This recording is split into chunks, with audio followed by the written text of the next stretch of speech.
Hi, my name's Andrew, and today I'm gonna Reka nectarine and pear pie. Let's get it. You want some pie?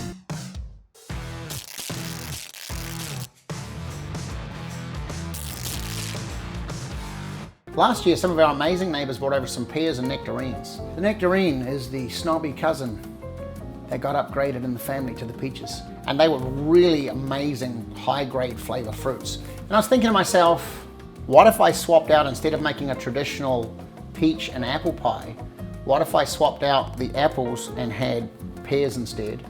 And instead of the peaches, used nectarines. So I had kind of like an upgraded bougie nectarine pear pie. It holds itself in high rapport and looks down on the lowly peach. So today I'm gonna be a little bit lazy, and I'm gonna use, well, let's not say lazy, let's say creatively industrious. We're gonna use some box pastry. Now, I do promise you on the next pie video, we have a couple of amazing pie videos coming up this year, and I promise you that I'm going to do dough from scratch, all of that good stuff. Right now I'm gonna focus on the ingredients for one pie, but I'm gonna make two because we're gonna go visit our friends down in San Diego and take the kids fishing, so we wanna take a bougie pie. Let's get started. I wanna focus on the filling first because the pastry's boxed, so that's really all we can focus on. You're gonna need 3/4 of a cup of butter, teaspoon of vanilla extract, 3/4 of a teaspoon of cinnamon, and you're gonna need 1/2 a teaspoon of nutmeg, 1 cup of brown sugar, squash load of cornstarch or corn flour, and we're gonna use it as a thickening agent.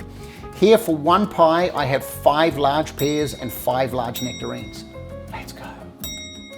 We're gonna take our pears now, and we're gonna start to prep them, and our nectarines and start to prep them, transferring them into saucepan with all of the other ingredients, and we're gonna start cooking it off so we can prep our pie filling. Let's go. For the nectarine, I'm just going to leave the skin on, chop it into some little sections. I don't want it too thick. I like to get these slightly underripe so that there's still a good body to it, so that as it cooks, it's gonna soften anyways, but if it starts soft, once you start cooking it, it's gonna get almost mushy. Cutting the butter up into little cubes, I wanna pull the fruit back, and I wanna stick the butter down there, because as the butter starts to reduce, it's gonna create essentially a liquid juice, and it's also going to start to steam. I'm gonna put in our cinnamon and nutmeg, put in all of the vanilla extract. Now I've added the brown sugar. We're gonna let that cook down. I'm gonna turn it over a few times. We're ultimately wanting about 4 cups for the average large family size fruit pie. Let's just watch it go. So I'm gonna take my cornstarch, I'm gonna add a little bit of cold water in there, mix it up real good, and then I'm gonna add it into our fruit filling. The problem is if you put it straight into hot water, sometimes it can really go like a dumpling. It clumps up and it kind of cooks off. I'm now gonna just start stirring. Now that's gonna hopefully just start to work its way down into all of the juice. And you'll see it starting to kind of turn into more of a gravy here in a minute. Gravy? More gravy? I'm gonna take it off the heat now and just let it keep thickening up, because it's gonna keep cooking for a little bit off when I take it off. That's exactly what we wanted. You can see it's more bound together now. That's just gonna be sitting real nicely. So we have our pie filling ready to go. So let's take our pie dishes. I'm gonna show you a little move, the fast way of getting these pies done. I have a little bit of parchment paper here, and I'm gonna take a little bit of my stick of butter, and I'm just going to put some butter on the parchment paper, and I'm literally just gonna work it round the inside of the dish. I want just enough so that we have a release when we finish baking. I know, someone's cringing somewhere in the culinary world.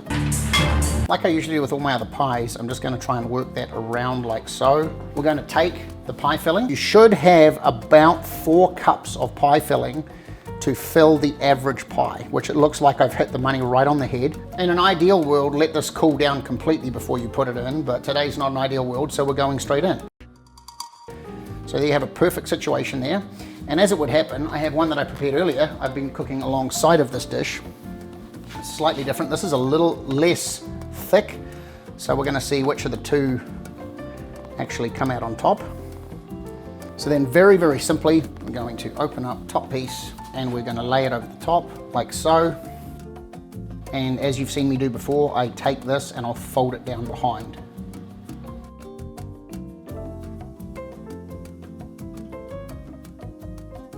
I gotta do what my grandma told me to do, okay? But you just basically are kind of pinching, even though I folded them together, I'm pinching those edges together. Basic egg wash, 1 egg yolk, a little bit of water with less volume than the egg yolk, Mix it in real good until it turns like an opaque light yellow. Get that all dialed in, and then we're just gonna Picasso this whole thing. Let's go. We don't make mistakes. We have happy accidents. Folks, that's all she wrote. We're gonna stick it in the oven now. We're gonna leave it there for approximately 30 minutes and check on it. This is gonna be an amazing pie. I can't wait to taste it. Let's go, get it in the oven.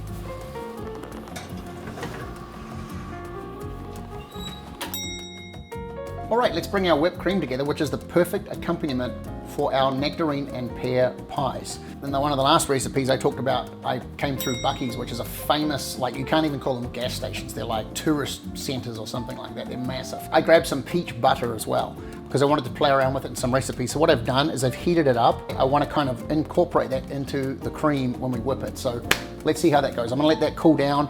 I have a heaped tablespoon of icing or sugar or powdered sugar, depending where you're from. Let's get this circus rolling. I was screaming for dramatic effect. 2 cups of heavy whipping cream. Add our powdered sugar. We're just gonna bring it up to a steady whipping. So you can see it's got some of that peach butter in it. So that's just gonna be a really nice topping. That's amazing flavor. We're at 35 minutes. Let's pull these pies out and see how they're looking. Let's go.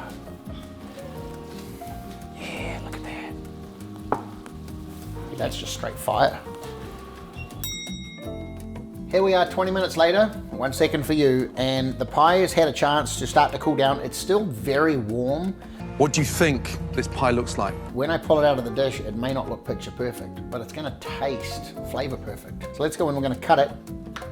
I like it. You can already feel that the fruit still maintained a good chunky body. This is gonna be nice and like runny and gooey, caramelly.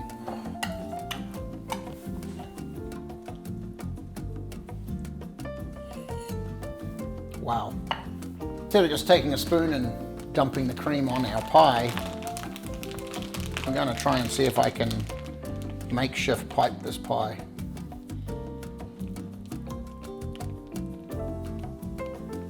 Ooh, yeah. All right, so we're gonna go in right now. The cream is already melting on top of the warm pie, fresh out of the oven. Let's go in for the taste.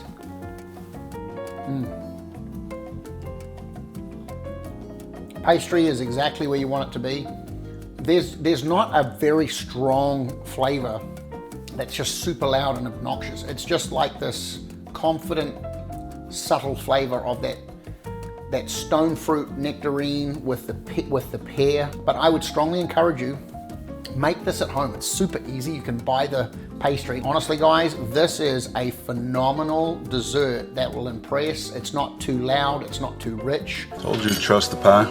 Thanks for watching, guys. I hope you've enjoyed this recipe. If you have, please like and comment. Let us know what your take is on this pie. Maybe you don't like what I did. Maybe you like what I did. Please hit up a notification button on the little ding ding bell.